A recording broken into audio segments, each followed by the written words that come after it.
Cristiano Ronaldo dos Santos Aveiro, dilahirkan pada 5 Februari 1985 di Funchal, Madeira, Portugal, ialah seorang pemain bola sepak profesional Portugal. Dianggap secara meluas sebagai salah seorang pemain terhebat sepanjang zaman. Beliau merupakan penjaring gol yang prolifik dan figura ikonik dalam sukan. Beliau kini bermain sebagai penyerang untuk Al Nassr FC di Arab Saudi dan merupakan kapten pasukan kebangsaan Portugal. Ronaldo memulakan kejaya kelab seniornya di Sporting CP sebelum menandatangani kontrak dengan Manchester United pada tahun 2003. Tempur pertamanya di Old Trafford, 2003-2009, menyaksikan beliau memenangi Ballon d'Or pertamanya dan 3 gelaran Liga Perdana.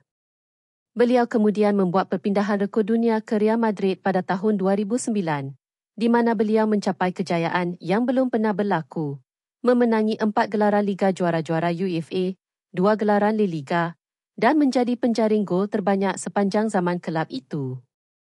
Persaingannya dengan Lionel Messi dalam tempoh ini telah mendefinisikan satu era dalam bola sepak.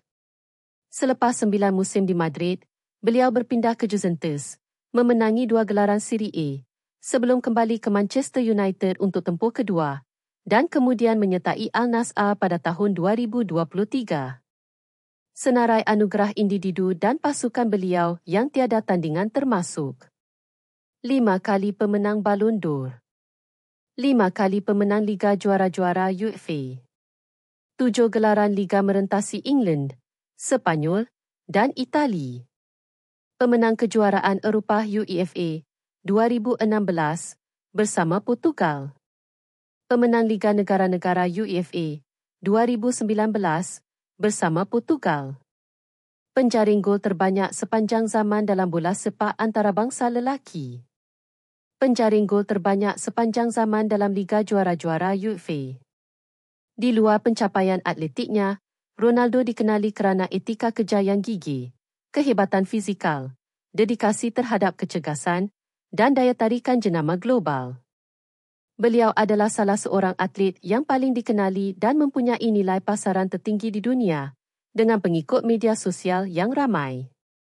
Kejayanya yang berterusan dan keupayaan konsistennya untuk beraksi di tahap tertinggi selama lebih 2 dekad mengukuhkan tempatnya sebagai legenda sejati dalam sukan itu.